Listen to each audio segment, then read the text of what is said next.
Next, reporters, writers, and commentators talk about the future of news. This discussion is part of the Chicago Ideas inaugural conference, and it was moderated by Time magazine editor Rick Stengel. It's a little over an hour. Bruce, thank you. That was great. Okay, hi, come on down, come on out. So, yeah, I'm Rick Stengel. I'm the editor of Time, a very old media brand that's doing a lot of new things. It's appropriate, I think, that we're here at a museum, and a museum of broadcast communication, because the question that we're going to talk about today is whether that very idea, broadcast communication, is an oxymoron, right? How much broadcast is there anymore? Everything is narrowcast. Everything is delivered to you directly. Think about it. There's no Twitter museum yet. There's no Facebook museum yet, but there are television and radio museums. Museum isn't always a great word because it has to preserve something that is going away. Yet nothing ever does go away in this media environment anymore because there is still radio. People still write poetry. And I don't think any of that will go away, but it's all changing in ways that are dramatic. And you're going to hear from this incredible panel about what's going on now and what the future holds. So Evan Ratliff, right here, is one of the best young magazine writers around. I consider anybody young who's younger than I am. And he wrote a fantastic, memorable piece a couple of years ago, for Wired, where he went off the grid. It's called Vanished. It was a fantastic piece. But more importantly, he's here because he's the founder of something called The Atavist, which I recommend you all go to and download. But one of the things that he's doing, it's a kind of mini publishing empire where it's taking text and putting in music, video, and basically enhancing it in a way that I think all media will have to be going forward. Kara Swisher, who is the impresario of all things digital, which is the absolute go-to site for everybody who's interested in new media and digital communications. She's been a long-time reporter for the Wall Street Journal, the Washington Post. She's also, I've been reading her so closely because she followed AOL like nobody's business. And it was nobody's business. And those folks like me who worked at a company which used to be called AOL Time Warner, read everything you wrote like it was the Bible. Joe McGinnis, The Selling of the President, 1969, one of the most seminal books about politics in America, changed the way people report about politics. He went inside in the Nixon campaign. It's a book I reread again a couple of years ago. It's incredibly fresh. It's incredibly well reported and well written. And that was a long time ago. Joe has written, I believe, 11 books since then, many of them bestsellers, including Fatal Vision and that series about the Jeffrey McDonald murder case. And Joe, once again, has been in the news because he rented a house next to Sarah Palin and has written a book that Sarah Palin and her many fans don't think is so great. But that may be good for you. I was reading it this morning. So Ayman Mohyeldin, who is the only Time 100 honoree here, was the face and the voice for many of us of the biggest story of the year, Arab Spring. He kind of used to be, you worked for NBC many years ago, right, as a desk assistant, and then he migrated to Al Jazeera, where you really had an opportunity to do something that is a once-in-a-lifetime thing, that you were at the very center of something that is, I think, truly transformational. And Ayman now has cashed that in and is going back to NBC, as it says, a foreign correspondent. Another oxymoron, right? Only an American media company would call an international correspondent a foreign correspondent, right? It's that American-eccentric thing. Like any place that's not America is foreign. So you'll fix that. Now, Jim Warren, I'm sure it's familiar to all of you, right? He is the dean of the Chicago Press Corps. And one of the things that's fantastic about Jim is that you're one of the few people in the business, and we're like the same age, right, who actually managed to figure out, how do I keep the best and most important of old media, of shoe leather journalism, of talking to people, of going out and reporting, which he still does, and how do you mesh that with new media, with Twitter, with Facebook? So Jim was the managing editor of the Chicago Tribune. He's now writes for the Atlantic Monthly, the New York Times, and you've started the Chicago Cooperative, which I think you'll talk a little bit about when we start talking. So we're going to figure everything out for you all today. And we chatted a little bit beforehand, and basically this is a conversation that all journalists have all the time, like, well, what's happening and what's the future? And so we're going to talk about what's happening now, and we're going to talk about the future. Actually, just before I was coming on stage, Kara saw I had a piece of paper stuck to my foot, and she said, you better take that off. And then Joe said, print media. So, Kara, let's start with you. What is going on? I mean, you've managed to migrate. You're tracking this both, as a journalist, but you're also a participant. So you have a unique perspective looking at what's going on in media. Well, what we started to do at All Things D, I was a reporter, again, for the Washington Post, and for the Journal, I was their first internet reporter. When I got to the Journal, I had started covering it at the Washington Post. I went on book leave to write a book about AOL, the first book where things were going well for that company. The second one was down. I was just once I saw the internet for the first time, I realized it was going to change everything.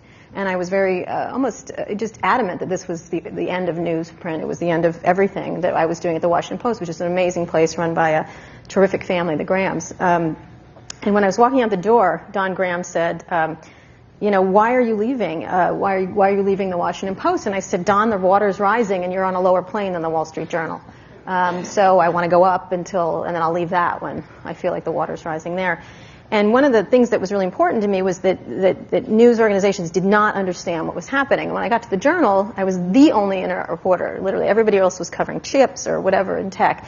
One of the media reporters who was, that was the hot thing at the Journal, to be one of the media reporters covering Time Warner or whatever the big media company was, when I got there said, oh, you'll be covering CB radio. That's what they called the internet.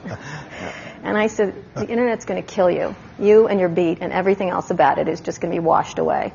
And I was very struck by classifieds, how the Washington Post, for example, classified business could be attacked. That was one of the bulwarks of its business. They were losing big retailers who weren't advertising anymore. There were better ways to advertise. And so, even while I was at the Journal covering the internet, it was almost impossible not to see the biggest implication was on news and how news was delivered. And my whole premise was that people did not want news. They didn't want a newspaper. I wasn't reading the newspaper. And so years later, when the Journal was starting to do a Saturday Journal, they had focus groups, and I'll finish with this.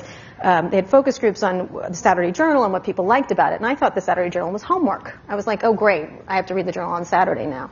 And so I would sit in the back, and they'd say, what do you think about this? What do you think about that? And they finally got to me, and they said, Carol, what do you think about doing a Saturday Journal? And I wanted to put all their money into online. That was what I was interested in. And they said, how can we get young people to read the news? And I said, well, if you tape a joint between every page, maybe that'll work.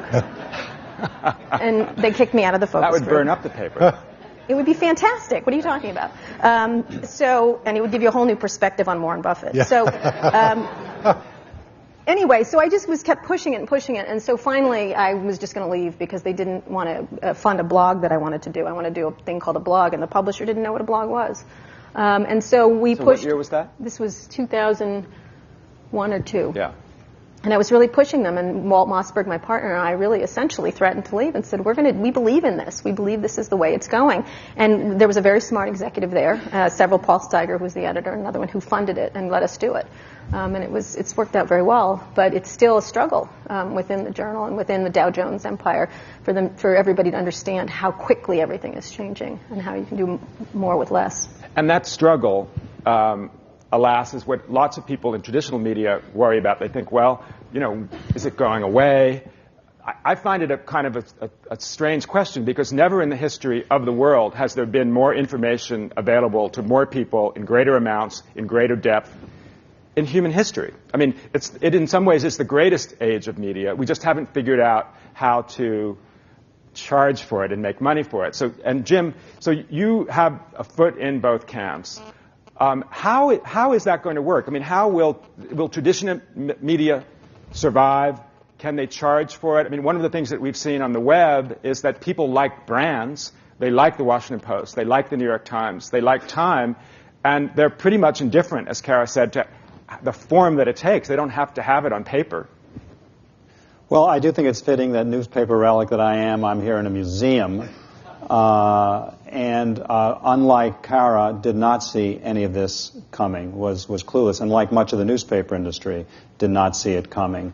I think when key decisions were being made in the 1990s and at the turn of the decade, it's almost like LBJ and Vietnam, another 50,000, then he had 500,000 folks and, soldiers on the ground. And similar with the internet. The internet, you woke up one day and everybody was using the internet and you had given it away free, and folks are still struggling with that. I come from an industry which has seen its revenues in 5 years, the American newspaper industry, go from 49 billion, to 24 billion this year. They've come crashing. 1/3 of the folks in newsrooms a decade ago are now gone. And even though I would agree with you, Rick, that there's a lot of greater access instantaneously to lots of sophisticated information, I think if you look at the distinctly local level, the situation is very ambiguous. You cannot have had 32 people covering the state legislature in this state 2-3 years ago and now only have just a little bit above 20. To have major papers like that in the second biggest city, Rockford, pull out of covering the state legislature for financial reasons and not have some ambiguity about the quality of local content. So we were born as sort of as a result of tumult at the Tribune, the biggest and most sophisticated news engine here in town, and one of the bigger ones in the country, owning 30 TV stations, lots of newspaper. As a result of problems there, they went into bankruptcy. We started this small nonprofit. Good news is our main client, the New York Times, for whom we produce a couple of pages on Fridays and Sundays, very happy with the product. The not so good news is, do we have a sustainable business model? I think that is very unclear at this point, and whether one will be able to get the folks, mostly the old fogies who are paying $700 or $800 for that New York Times print subscription, to pay anywhere near that for stuff that they may get online. And I do think, and we can get into this later when it comes to politics, lack of consensus, fragmentation, personalization of media, I think there are real potential losses in these local communities where many of these papers essentially serve with a sense of social mission, doing things that they knew frequently wouldn't necessarily gather them a big audience, like the Chicago Tribune 10 years ago on the subject of the death penalty, in a state where most people were for the death penalty, writing long exposés about not particularly decent guys who are on death row, but on death row for the wrong reason. They shouldn't have been there. I mean, we were doing things despite the fact that we knew that no focus group would say, oh, I want 2,000 and 3,000 and 4,000 more words about the death penalty. So I think there are some questions to be raised as we, go, and I have a distinct sense of being in some transitional period as we head somewhere down another path, even with all the wonderful, new means of Twitter and Facebook and all at our disposal, which can theoretically get a lot of more information out to folks. I still think there are some real questions about what happens at the local level if you don't have enough revenue to support a high enough quality staff so you can have a Kara reporting in a very sophisticated way, rather than some kid at $30,000 or $35,000, just out of Medill or somewhere like that. To me, that's the big question. What will be the sustainable models for any of these newly flowering, very idealistic, well-intentioned organizations like ours? I'm going to get to yours in a second, Evan. And one of the things, Jim, you put your finger on, and it's a worthy topic of discussion, is the social mission of what we all do. The Constitution protects one industry, and that's media. They didn't have the word for media then, but it's a free press. And the idea was that that you couldn't have a democracy without a free press. The mantra of the Internet for years has been, information wants to be free. I always think it's like people want free information. Information doesn't want anything at all. But you talked about a sustainable model, and I mean, one of the things that you're doing, Evan, is putting something together that, I don't know, will people pay for it? Will that preserve some of the traditional values that we have by packaging it in a new form? Well, that's what we're trying to do. I mean, that's what we've done so far. But I think part of our premise starting out was that you can actually do the stories that we do with a sort of smaller scale operation. So, instead of being a magazine that has 100 people working for it, we're very focused on paying the writers to go out into the world, to report on something in depth, find a narrative story, and bring that back. And then we have a very small system of fact-checking. We have an in-house fact-checker. We have copy editing. But it's all sort of contained, and it's all around each particular story. So you don't actually have to sell that many of those stories in order to make up the sort of what you've put out. So that's kind of like one premise that we adopted was, we want to have a small model that is able to make its money back and perhaps make a profit and make money for the writers as well, because if you're going to send someone out for months at a time, obviously that's going to cost them money or you money or both. But I think the other side the way we approached it is, so we sell our stories. So we sell them on the iPad, iPhone, Kindle, Nook. We sell them basically as short books. And part of our premise was that in a world where there's so much information, there's so much instant information, Twitter, breaking news, all over the web, Huffington Post, that there might be a space for stories that are longer, that have more depth, where someone is actually spending the time not only to sort of get further into the story, but also to find a really compelling narrative that makes it fun to read. So we're kind of attacking that space, assuming that, well, in the digital world, that's one of the harder things to do. That's one of the things that the web hasn't done very well, is sort of create narratives that are longer than 2,500 words. So, and we're finding that there is a niche in there, and that as long as you keep your overhead low, you can make money. And I guess the last thing I would say is, as sort of a startup news organization, we actually approach it as a tech startup. We're like half a news organization with the kind of social values that you talk about, and we have coders who sit right behind me, and so I spend half my day talking about whether such and such video can be shown, do we need to code it in Objective-C, can it be shown on the Kindle, can it be shown on the iPad, and so we're taking a very technology-first approach to how we kind of tell the stories. So that, and they're long, but they're not just long. When writers on my staff pitch a story to me, and they say, we should do a long story on X, I would say, well, the problem with your pitch is the word long. I think that's my BlackBerry, by the way, speaking of short. But I do think what you're doing is you're creating something that people might actually want to pay for. We were talking before about, I don't know if people read Keith Richards' autobiography, but I was saying to Evan, I loved the book, but I was just so frustrated that I couldn't hear music and couldn't see video while I was reading it. I mean, the future of book publishing is going to be stuff like that.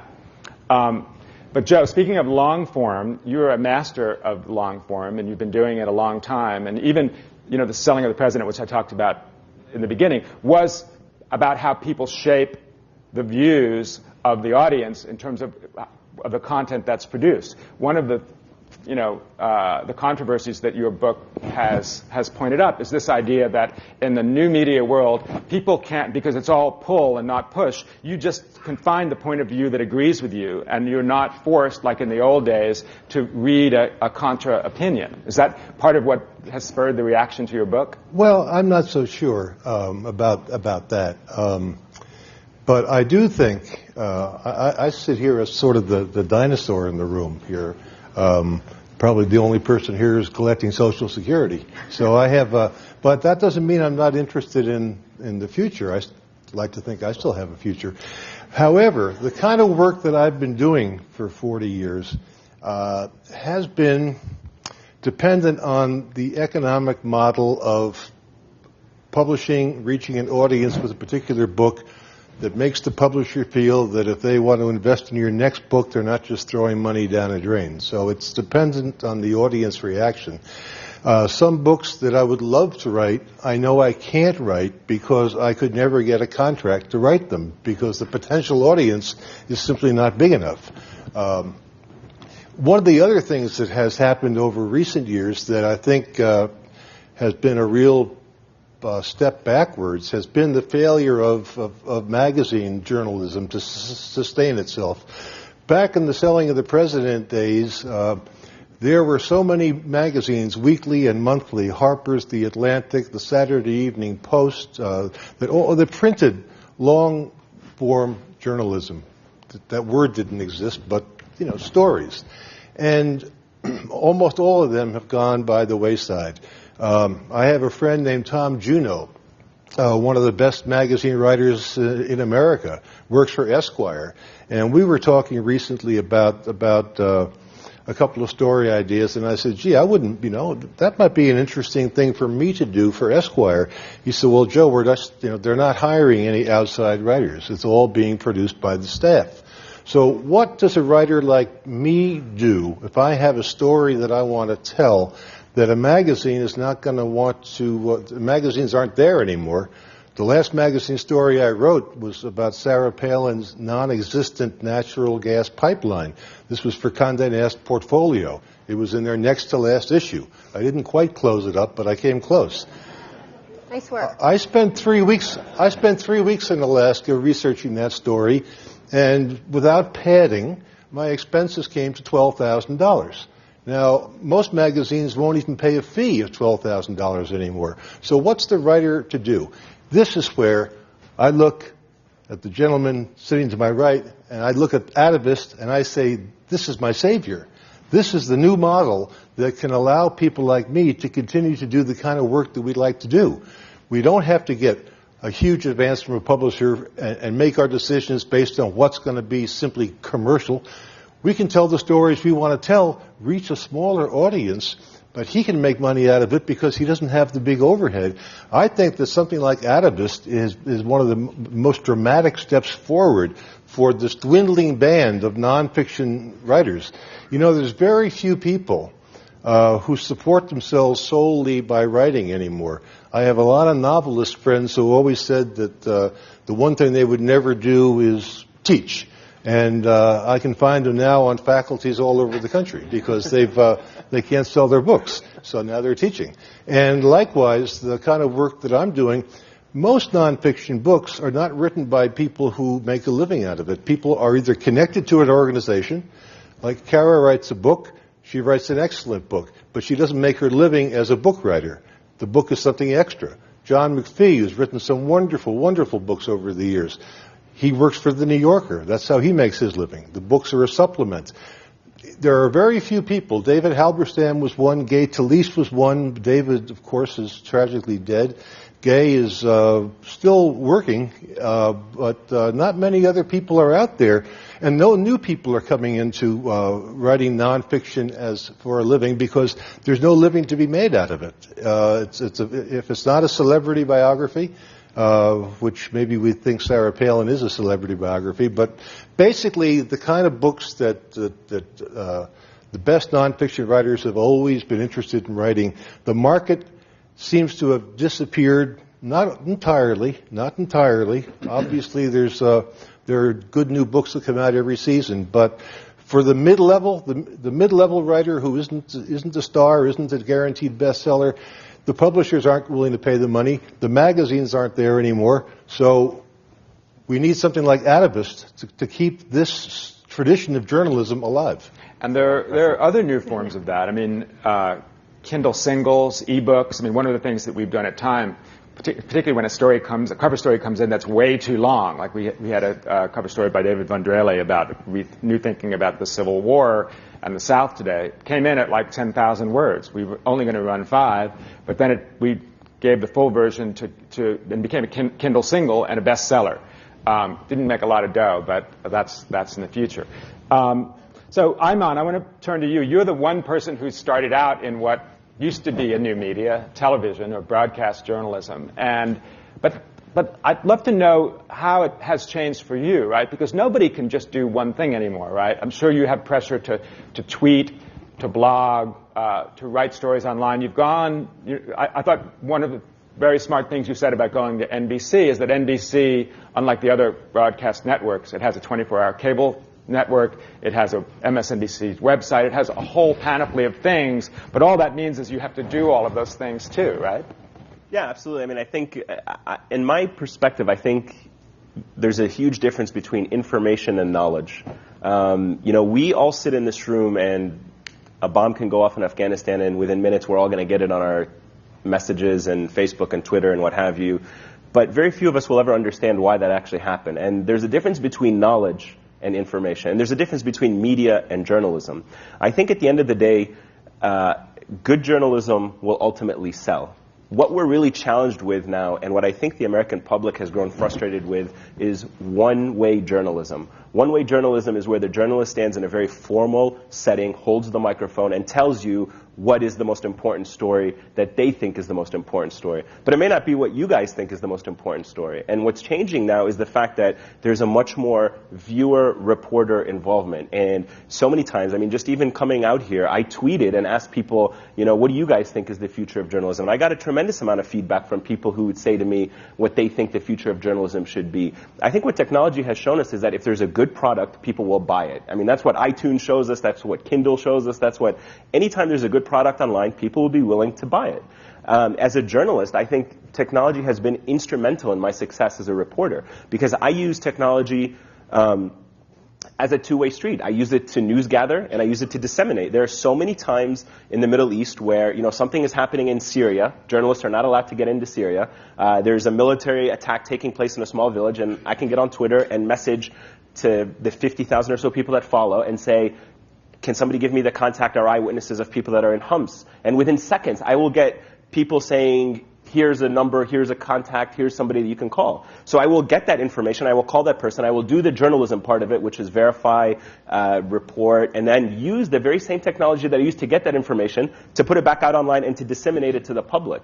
And this has now become a two-way street where I would never have been able to get that contact from, you know, my sources. But at the same time, I wasn't able to actually disseminate to a broader audience without that very same technology. So what did they, so okay, you put out a tweet, what's the future of journalism? What were some of the things that people said to you? Well, I mean, I think one of the constant themes that I got was not being told. Media should not be beholden to the interests of the few that decide what gets to be the rundown, so to speak. And, you know, it's all about viewer involvement and viewer engagement. People want to be able to understand what has happened. They don't want to be told information. They want to be involved in the knowledge process, in the analyzing of that information. But can't this go too far the other way? I mean, I was just on a Fox News show this morning in Chicago, and just before my segment, they had a story about the Red Sox general manager, Theo Epstein, probably going to take over the Chicago Cubs. And they put out a thing on the screen, tell us what you think. Will Theo save the Chicago Cubs? Then there was an entire 3-minute segment where they showed the responses that they were getting from viewers and saying, this is what so-and-so thinks, this is what so-and-so thinks, this is what so-and-so thinks.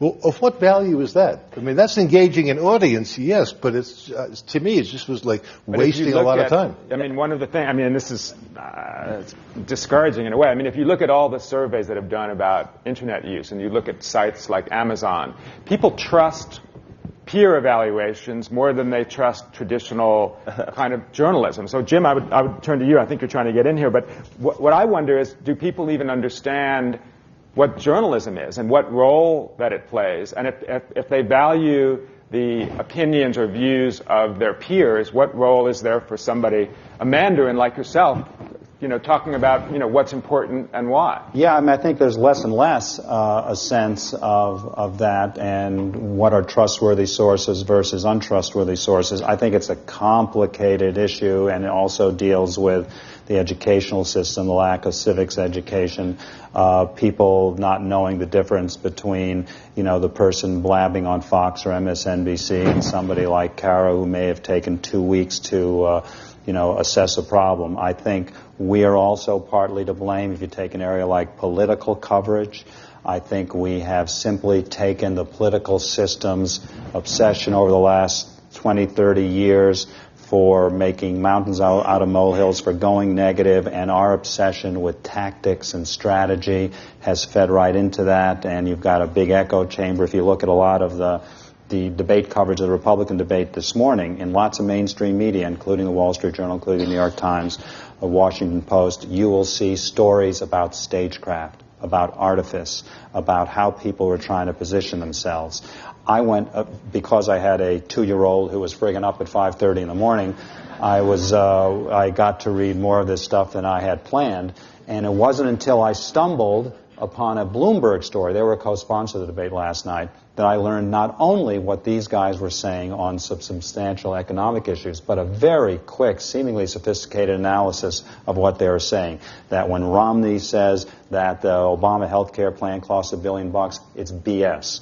When Perry said that he created something like 50,000 taxpayer-funded jobs in Texas, that it's BS. When Herman Cain talks about somehow balancing the budget in a year, it is absolutely, totally impossible. But I do worry about whether or not my kids growing up, working with an iPad, are going to have some sense of where there's an air of authority. And it's a question I've got for you, because it's interesting. You work for now a network news operation which is in some ways imperiled by some of the very technology that it's employing. So there's street demonstrations in Cairo, and I don't have to wait for my friend Brian Williams. I'm not going to wait for my friend Brian Williams, because whether it's on my mobile device or it's on my Mac, I'm going to be seeing dozens, maybe hundreds of video from folks there, and I've got no clue who I might trust. How does one sort that out, particularly not for necessarily the sophisticated news consumer journalist, but the person who just may be sitting in Keokuk or Paterson, New Jersey, and goes on YouTube, and there are 50 videos of the demonstration. See, I'd have to disagree with pretty much everyone. Maybe because I'm not wearing a blue blazer, but I'm missing a certain chromosome. We're not wearing pink pants, okay? That's true. They're not pink. They're a different color. That said, there is nothing wrong with these people speaking up. There's no reason to abandon ethics and at the same time ethics standards, accuracy, fairness. What we believe in All Things D is all those things are critically important, including the brand, the idea that you trust our brand, but at the same time, there's incredibly valuable things being brought up by readers. I've always thought readers were smarter than I was. I've always thought that. At the Washington Post, I used to put my email, when email wasn't very popular, when it was just coming out. And the reporters were like, why do you want to hear from the readers? Like, I was like, well, they're kind of smart. They tell me things. They know things and stuff. And I think there's, the argument that comes from old media about this stuff is that, oh, this stuff isn't trustworthy, oh, this stuff isn't right, this stuff isn't vetted. It's not entirely true. One, because first of all, I had an argument with someone the other day. I love the New York Times, but it's a bunch of white dudes and a lady who all live on the Upper East Side, okay? Upper West Side. Whatever. I don't know where they live. Whatever. It's the same people. It's the same people. Secondly, people are smart, and they can rise above the noise. There's lots of tools to be able to allow them to rise above the noise. And you're going to get the trolls, but at the same time, you're going to get a much more rich and valuable system. And when we do news stories, we don't base them on what readers tell us. We do our reporting. But at the same time, we have a huge and healthy respect for the story as it's ongoing. And it gets better and better and better. And so I don't know why he would mind getting more video. It adds richness to his story. But Kara, I'm lest I, wind up caricatured here as Luddite. Right.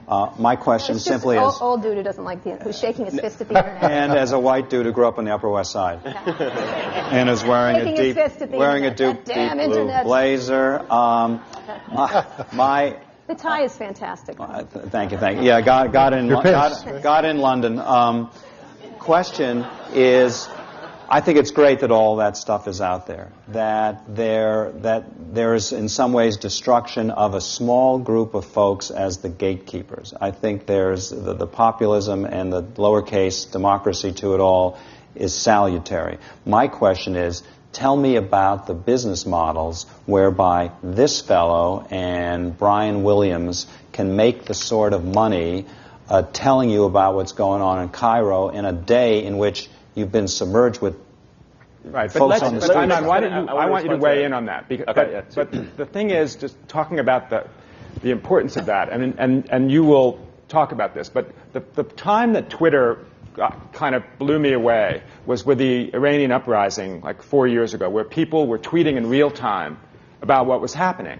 And it's not like they're trusted sources or not, it's real time primary source information. I mean, if you had Benjamin Franklin tweeting from the Constitutional Convention, you'd have a lot fewer books written about what happened at the Constitutional Convention because we'd know. We'd be able to kind of sort it out. How does that affect... I don't know how you continue to pay Brian Williams so much money. But But how does that affect your reporting? Because in a way, it's like, how do you compete with those folks? Sure. First of all, I want to say very briefly, I don't care where anybody watches a single one of my news reports. I don't care if they watch it on TV. I don't care if they watch it on an iPad. I don't care if they watch it on their watch. If they're in a metro and they look down, there's a little screen, and there I pop up with like the 2 minutes. That's not my concern. So that's for the really brainiacs technology people, and unfortunately the big corporations who delay the rolling out of the technology and how quickly I can get my report to you. So that's one part of it. I want people to be able to consume news and products anywhere. I think one of the biggest challenges is what I call, and this is very timely, the Steve Jobs case, which is Steve Jobs died Wednesday, I believe it was Wednesday night, after most of the American nightly newscasts had finished. By Thursday the next night, all three networks led with Steve Jobs' death. There isn't a single piece of information on any of the three networks at 7:30 on Thursday that I learned that I didn't learn just by normal, regular consumption of information. I didn't go out of my way to do anything. I didn't pick up a newspaper, but just by logging on the internet, opening my Gmail account, friends posting things on Facebook. I can't tell you the number of people who have linked Steve Jobs' 2005 commencement address at Stanford. And yet somehow the newscasts on Thursday decided that would be such an important element that maybe they dug it up, that nobody knew about it. I was like, honestly, I mean, like, have any of you just turned on, the internet? I mean, in that kind of expression, turn on the internet, which obviously you don't turn on. But I didn't say that I'm new to the company. I don't want to, like, ruffle any feathers. So. But my point is, so when you come talk about model, and this is just a personal theory, and I could be completely wrong, but one idea that I think might work is that the internet itself needs to be restructured in the sense that, all of us today have a television set, or mostly have a television set, where some of us will pay $150 to get the premium channels of HBO and the 27 showtimes and the Stars and Encore. Some of us just want the very basic 11 channels and pay the $50 a month. And I don't think that model is necessarily a wrong model to apply to the internet. Now, I don't think that all of us here visit the trillion websites that exist. We probably, and most technology statistics show, we visit about a dozen to 24 websites on a regular basis and spend a lot of time there. So why would an internet company come and charge me, $100 to be able to have access to a trillion websites when I only use 10 websites? If they're willing to give me access to the New York Times and to Time Magazine and to the Atavist for an additional $5 fee flat, I'm not paying per usage, I'm still getting the full experience of Time, the New York Times, the Wall Street Journal. But charge me $8 for the internet and $4 for every package of websites that I want to use, a bundle of websites. And you can start packaging these bundles per fee. So if you want the international news channel bundle, you can get for $4 the Al Jazeera English, the Al Jazeera Arabic, the BBC, the Russia Today. Now, you may not want that. You may be very content with a few American newspapers and you'll pay the $4 for it. But at the end of the day, once you pay those $4, there's none of this going back like, here's $1.99 for this premium opinion article. I don't want to pay $2 to hear somebody's opinion. And that's the bottom line. I want to be able to access the internet, but I understand that if I'm going to give you guys a really good product, that comes with costs. And that's why I go back to that point I made earlier. The American public and consumers are willing to pay for good products. If you increase the quality of the journalism, you increase the quality of the product, people will pay for it. And the final point, which was about making the material more enriching. One of the cool projects that NBC is working on, I happened to learn this yesterday, was that they have an amazing archive that goes all the way back to the 1920s when Universal Media used to do the news clips. And so what they did is this book, I think about John F. Kennedy, the presidency of John F. Kennedy, that's called 50 Days. And they've made an iPad application that goes along with this book. And as you're reading the book, there are pictures of John F. Kennedy. And if you tap on it, you get to see the report that was filed on the day John F. Kennedy gave a certain speech, or when Jacqueline Kennedy Onassis went to Paris. And it's such an enriching experience. I couldn't put it down. I mean, I was like, wow, this is amazing. I mean, I didn't live around the time of John F. Kennedy, but I mean, he's such a legendary figure that I want to learn as much as possible. But also, I'm so fascinated by how reporters back then used to cover presidents and how polite they were and how they used to like treat them with so much. I'm like, nobody does that nowadays. This guy was like, a surreal experience. So I think that the technology is going to take my package, my report, news report, sorry for the lingo, and it's going to put it on the website. And, when there's an Atavist article about Egypt, there'll also be a little video from NBC about the revolution, and then, perhaps also a link to a longer format book. And you guys are all going to get this great product for just a small fee of $3.99. So let's talk about... When is all this going to happen? How long? Yeah? Well, Well, one of the things is that I'm going to ask you a question about technology, because technology has come up here, and we were talking about Steve Jobs before, and I'd like you to weigh in on it, because we think that cultural forms in a way are organic. That there's, can you hear me? No, it's down on. Speaking of technology, Yeah. that cultural forms are sort of organic, and I forget the guy who wrote the book called Technology and Cultural Form back in the 1950s and 60s, and he begins it by saying the record album. You know why the record album exists? Because somebody invented long-playing technology where it used to be just singles, like it is now again, but they invented a longer playing record, and so that created the album, and we grew up thinking albums are sort of organic. But technology changes cultural form, and I'd love you two to talk about this. We were talking about Steve Jobs on the way in, and I was being skeptical. Well, how did all of that, everything that he did, change the forms of the thing that we consume? But they have, in a radical way.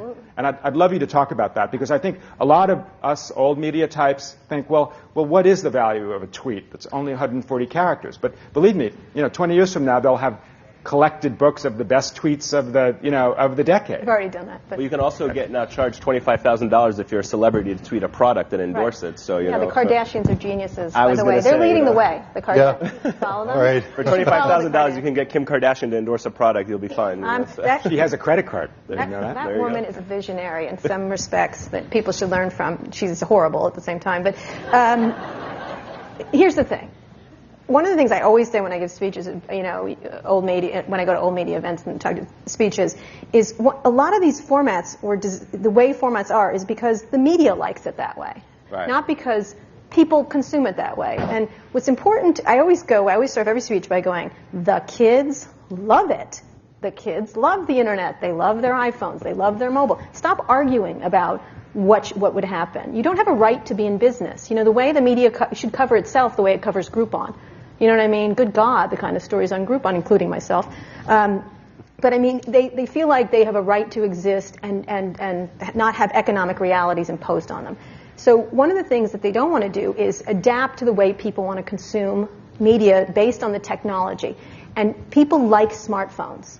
People like iPads. People they like to get their news in little bursts. People like Facebook. Stop arguing. Start to adapt and create really good quality things.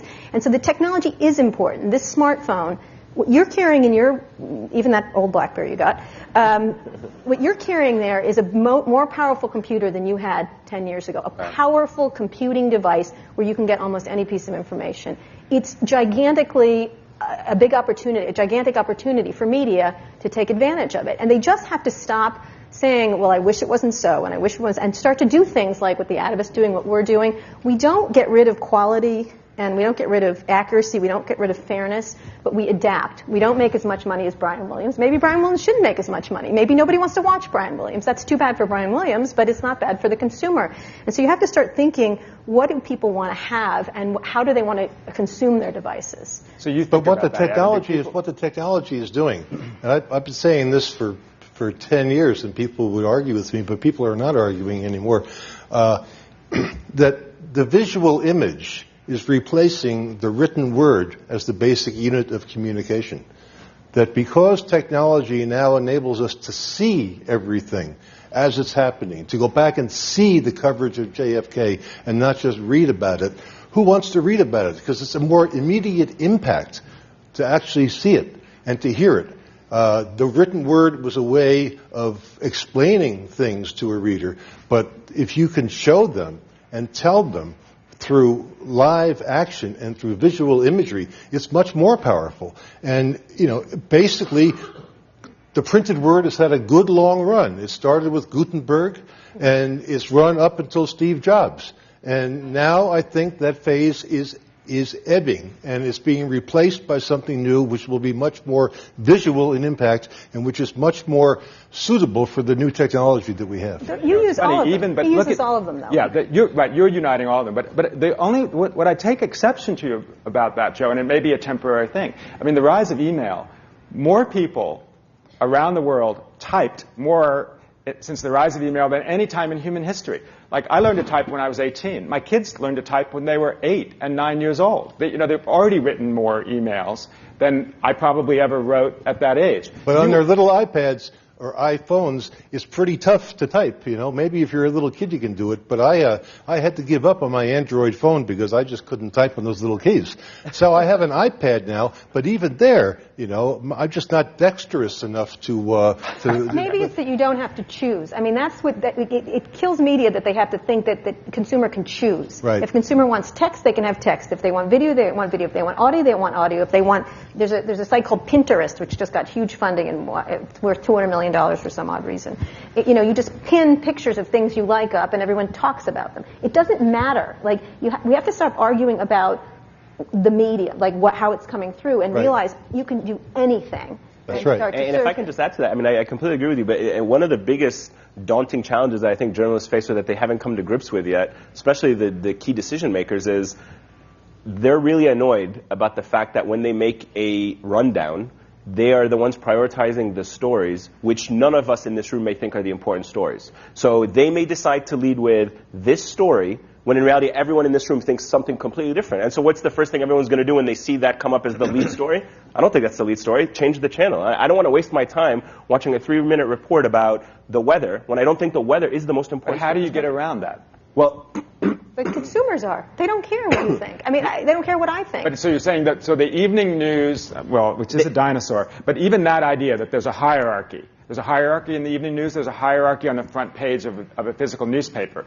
People don't want you to say this is more important than that. Right, and I think this is why, you know, if I can say my opinion on this subject, even within NBC and others, is that stop putting so much emphasis on what the lead story is. Give me the best stories that you worked on for today, and you know that if they're important stories, people will find a way to get to them. And just make sure that they're getting out to the public on their technology-driven resources. And people will choose. You know what? I think Egypt is the most important story for me. I want to watch what all the 3 networks did about Egypt today. And somebody else may think, no, I want to know what the jobs are. Somebody may think it's a health story. But if you're sitting there thinking, you know what, I have 22 minutes, so I'm going to lead with a health story, then a weather story, then a job story. I'm not even going to put Egypt on the list of foreign news items. You're monopolizing your 22 minutes, and you're probably turning off viewers. The way I look at it is the viewership of nightly news and others are declining not because people suddenly don't want news, is that everything you're telling them at 7:30 p.m. at night, they've already consumed in some way, shape, or fashion. So what does Rick do with a weekly magazine? That's a good faced question. with this? What do you do, Rick? Is there a future for the weekly magazine? Every form still exists, like radio exists. All people still make pottery. You know, the print, don't compare yourself to pottery. Pottery. But, but it's all. But there's a range of the way that. Yeah, don't please don't tweet that. Please do, everybody. Time magazine equals pottery. But see, no, but right there, Allie and Claire are covering this in real time, blogging about it, tweeting about it. We're on every single platform that there is. I mean, you should have told me that before we started. We were, you know. No, you're trying. And so, in a way, the print magazine is a legacy product. But it's a product from a brand, and you might say, you know what, I love getting on my mobile platform the tweets that Claire and Allie are doing. And you know what? You know, I'll throw in for you, I'm charging you for that, and I'll throw in this print magazine that comes out once a week. There are plenty of people, for example, you know, we have 12 or 13 million unique users a month online. A lot of them are young people. You know, they read a story on Time.com, and they will be pleasantly surprised to discover there's a print product that goes with it too. Yeah. And so I think that people will have every different form of media. But here's the other thing that you have to do. As managing editor, you have to make judgments on what's going to go into that magazine every week, because you don't have room for everything. Well, that's true. But it's a bespoke. Right, exactly. Online you don't have to make those decisions online. But even online is shrinking. I mean, and Evan, I'd ask you, I mean, how does your technology answer some of these questions? Well, I mean, first I would say that I would just agree that really the difference now to me is that you have to make an argument to the readers, like, or the listeners or the watchers. Like, you have to make an argument that you're the place that they're going to go to for that story and that information. I mean, the reason that I would read All Things D if a story broke about AOL, you know, buying up TechCrunch or something like that is because I know that they have reliable reporting. I've been there before. They have the context. They have people who have sources. I could get the actual information of that happening in a lot of places. But I would go there, and they've created a community of people who want to go there because they've proven reliable in the past. And so we're trying to do that in a different way, which is we're trying to make an argument that we're telling a story that you can't read anywhere else. You can go online and you won't find this narrative about this topic. And the way that technology enables that, to your earlier point, is that, in the sort of print era, we went around to a lot of publishers before we even launched, and we said, we want to do things that are longer than magazines and shorter than books. But there's really no one that deals with that. At the time, there was no one that dealt with that, because in a magazine, if it's longer than 10,000 words, you don't have the ad pages for it. If it's a book and it's shorter than, 75,000 words, you're not going to be able to sell a $25 hardback of it. But the platforms have enabled you to create a form that actually wasn't viable before. So it's not an answer to all the questions about, say, local news and those sorts of things. I don't have the answers to those questions, but I think it is true that rather than looking at the technology and, the iPad or the iPhone as sort of taking away from these older models, they actually open up these new doors of, people standing there reading their Kindle. The old Kindle, all it was ever good for was reading books. You can't surf the web on it very well. You can't do anything on it. And millions of people bought them to read books. So it's opened up a way to reach those readers that just didn't exist before. It's interesting. I brought up the business before about, say, state legislatures, which I think traditionally were not particularly well covered, and where I do think the great skullduggery takes place, and not less so in Congress, where you've got probably 3 reporters for every, representative. But at the same time, at a place like Illinois, and I assume it's the same in Sacramento and Albany, you've got fewer reporters. When you dig down and talk to some of them, the old grizzled hands, and find out what their work life is like, they're tweeting, they're sending out video. There are ways you can go online and get video of hearings in the Illinois legislature. There's a whole lot of information that one couldn't get before. Reporter for the Tribune was telling me the other day, he had a radio interview in Quad Cities the other day, and he just let folks, link to it, and he's a very smart guy, a very good guy. 5-10 years ago would have did you speak? What'd you say on that radio broadcast in Quad Cities?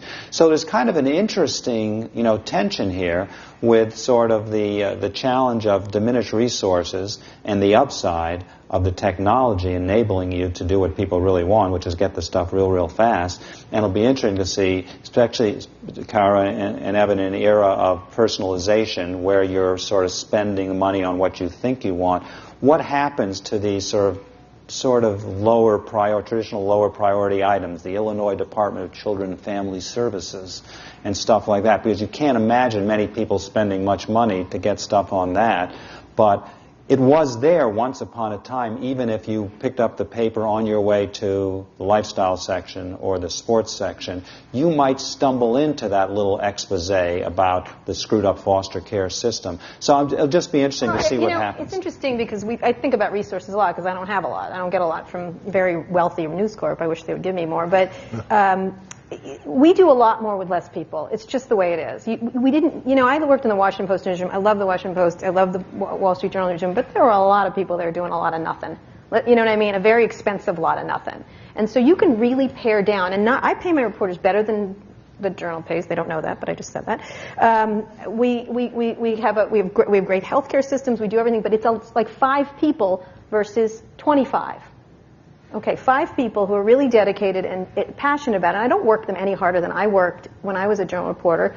We broke the Meg Whitman HP story, the Carol Bartz being fired story. We break stories every single day. They've got 10 reporters. We have 1.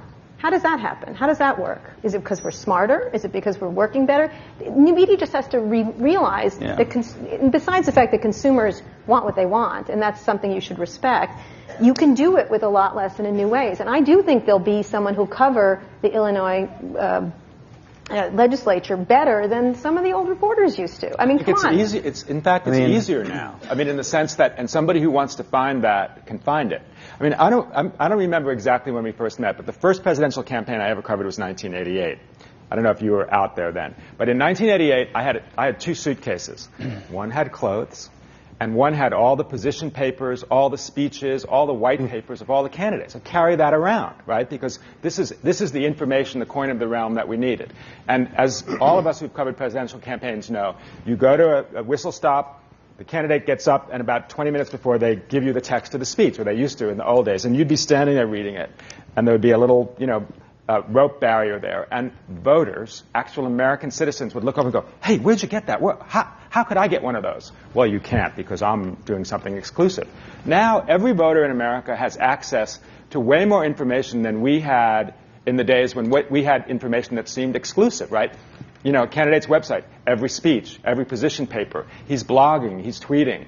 I mean, it's actually incumbent on citizens to do more. There's more available. But there's other formats. ProPublica has won Pulitzer after Pulitzer recently. The whole news system where essentially they have rich people paying for great journalism. You know, they get it's not charity journalism. That's not what I want to call it. But it's run by the guy who was the editor of the Wall Street Journal, Paul Steiger. Tremendous work they're doing there. It's a different system. Someone else is going to come up with a different system. I mean, media has to become entrepreneurial. I don't know why they feel like it's not like a priesthood. It's not like they deserve to be in business. They need to become entrepreneurial, and they have to stop complaining about that. You have to try new things and be willing, because the consumer has taken control, and they're not giving it back. They're not giving it back in music, in movies, in entertainment, in any part of their lives. And so how do you fit in with accurate, fair, quality journalism in that? You become entrepreneurial. I agree. That's a big question. I like to think so. We only, we have only 5 minutes left, and this has been like a fantastic panel. But what I'd love each of you to do is, take a couple of minutes and say, like, and I'll let you talk about what you're going to say, and say, what will the media journalistic environment look like 5 years from now, 10 years from now? I mean, how different will it be? And I know, in a way, what you're doing is actually something that's available now. But 2 or 3 years from now, that might seem as much of a dinosaur as print. So I'd love you to kind of look in that crystal ball and say, for everybody here, like, what are things going to look like 5 years, 10 years from now? Ayman. Okay, well, I was just going to say really very quickly before I answer that, which is on the issue of radio. I'm a news junkie. I consume news. I don't know a single dial in this country for NPR. I don't know where to find it in any city I go to. But I know that I can always go to npr.org and I'll find every story that I'm looking for. And it's the same thing on my iPad and iPhone. So when you talk about the radio, radio has an increase because of technology. And I think that's what is the underlying theme here. Technology is going to enhance journalism once some of these corporate institutions of journalism figure that out and stop fighting it, but actually embrace it. Because once, like I was saying earlier, that once they figure out the best way to deliver to everyone in this room the 3-minute story or the 60-minute story about Egypt or the documentary, I'm in great shape, because like I said, I don't care where you watch it. I don't care when you watch it. I just care that you have a chance to have the right to watch it. And that's the most important thing for me as a journalist, is that you guys, if you're interested in a story about the Middle East or sports or the Cubs, you have the right to be able to find it and get to it. My biggest concern and my biggest challenge, and one of the reasons why I came to NBC, is that people never necessarily had the choice. If you're watching nightly news, you're being told the 22 minutes of what they think is the important news story. Now I think people are going to be more engaged, they have better choices, and with that, not only more information, but a greater civic responsibility to be more knowledgeable. And that's where reporters come in. You guys can see all the YouTube video in the world, but you will not understand that YouTube video if you don't have somebody there that you trust, that you go to regularly and say, you know what, I know Brian Williams is a trusted source. That's why I want to hear what his take on the situation is. And that's why people are more accepting of slightly opinionated news. Not pure opinion, but people that are a little bit more polemic. People who question when the U.S. comes out and says, we foiled an Iranian plot to kill the Saudi Arabian ambassador. You're like, wait a minute. Honestly, really? Is that really how are we dumb enough to think that it's just going to be that straightforward that we're going to buy into it? No, you're going to question it. You're going to be like, why are you saying this now? What are you greasing the wheels for? And that's the spirit of the old journalism, which hasn't gone away, which will always be there. But now you'll be able to hear it in so many different platforms. Great. So let's go around the horn. Jim, talk about what the future is going to look like. This is tougher than my wife, who a Pulitzer Prize winner, is now in the early childhood education nonprofit and found herself on the Today Show last week, and Al Roker asked her to, in 60 seconds, tell us all about early childhood education, what we should be looking for our kids. She actually did it. So in like 30 seconds, I mean, I can bemoan. You've got 90 seconds. I can bemoan in Luddite-like fashion, take out my clay tablet, and bemoan some problems I do think we now face, particularly in the political realm. Lack of cooperation, it's near impossibility to reach consensus everywhere. And I can bemoan some of the potential problems of fragmentation, and I think on a local level, lack of social cohesion. It's a very complicated matter, but lack of social cohesion, lack of sense of community is significant. That said, I think journalists like myself, are terrible historians, and we too often forget what came before us, and that, Steve Jobs, visionary, but there's going to be another Steve Jobs, and just like there was an alphabet and a clay tablet and a printing press and undersea cables and satellites, there's going to be something else which we're going to harness in really intelligent, innovative ways, even if guys like me go into that new world kicking and screaming. And I think the technology is so wonderfully powerful. As I watch my 2-year-old fiddle with an iPad, I mean, he'll never know what a mouse is as he takes his finger, as my 7-year-old becomes like a mini chess savant playing chess on the Macintosh.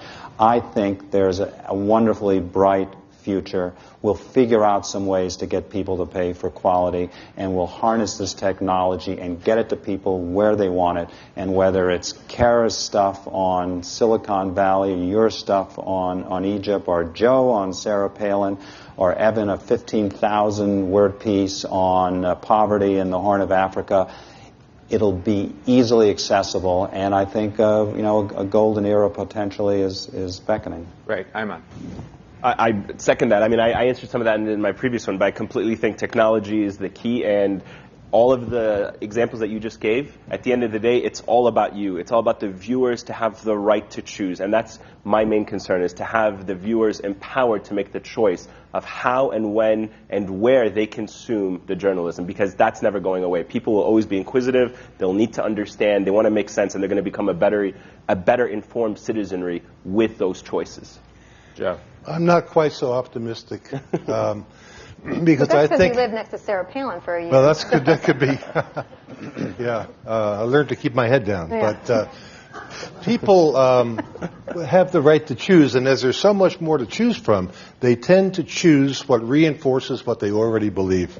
People don't seek out. Sarah Palin, when she was elected mayor, she presided over her first city council meeting. And a friend of hers, somebody who voted for her as mayor of Wasilla, gave her a book at the end of the meeting because he was worried about her. She was so ignorant in so many ways. And he gave her Heilbronner's book called Worldly Philosophers to teach her something about economics through the biographies of some of the most influential economists through the centuries. And she wouldn't even take the book out of his hands. She put her own hand out and said, no. I never read anything that might challenge my beliefs. Now, I'm afraid that Palinization is spreading through technology, and people who only want to watch Fox News because that tells them what they already believe are going to be, and people who only want to watch MSNBC because that tells them what they want to believe, are going to carry that mindset over to the internet and all the wonderful opportunities that are available. Who seeks out difficult information? Tell me something that I already know is right to strengthen my position, but I don't want to have somebody arguing with me through technology. That's my less optimistic point of view. Kara. Then again, you are talking about Sarah Palin. No, I'm way beyond that. Okay. 5 things. Media will be promiscuous, more promiscuous than ever, which is fantastic in life and in media, meaning it will be everywhere. It will have to be everywhere and wherever people want to consume it. So if you want to print the news on salami and eat it, fantastic. So promiscuity is really important for media going forward. 2, in that vein, ubiquity. It's going to be everywhere, embedded in screens. One of the important things is screen technologies that are coming. I was just in Korea and saw some astonishingly thin screens and amazing screens, touch screens especially, that react to people in an environment. One of the things that's important about screens is my kid is 6 years old, and we got a big new screen. He touched the television screen, and it didn't do something, and he said, "Mom, this screen is broken." Like, what's going on? It is broken. Those screens have to start interacting with you in the environment. The third thing that's going to be really important is that it's going to be noisier. It just is. There's more of it. There's no way it's not going to be noisy.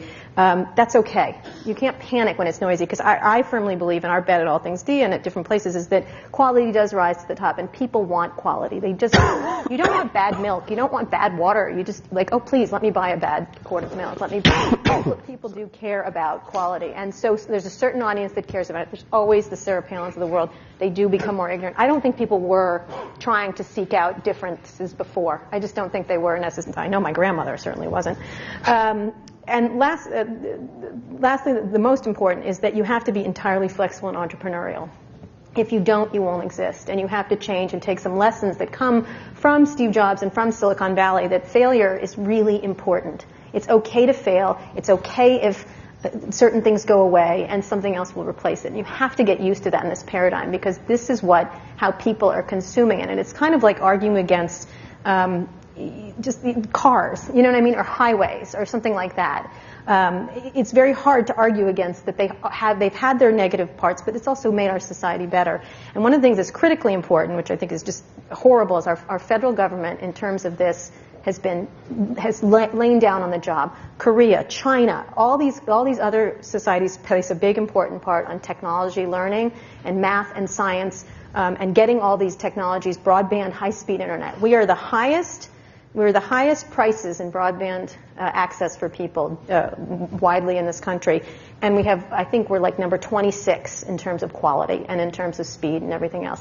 The government has to get involved much more heavily in getting this stuff out to everybody in our country at all levels of economic levels. Because if we don't, it's sort of like saying, tin cans were really good instead of the telephone, or those dirt roads, fantastic, instead of the state highway system. It's a really important thing to have the federal government behind this, and they've just lain down on the job. And it's all about public, as people who cover Washington, all about private interests taking over this. It's a critically important part of our future. And if we don't get on that, China's going to run right past us. Korea's going to run right past us. Every country.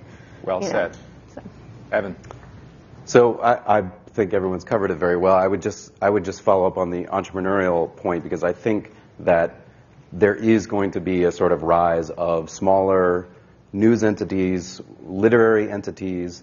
The technology enables people to actually reach a large audience and an international audience very quickly and very easily if they find the right niche. So I think that something like the iPad, which has already had a relatively large impact on how people consume news information, is only, it's less than 2 years old. So it's really at the beginning of these sorts of things. And what seems to be happening is a lot of small outfits will start, but it's not really mutually exclusive. It's not like the New York Times goes away, as people like to say. The New York Times will quit printing or will shut down.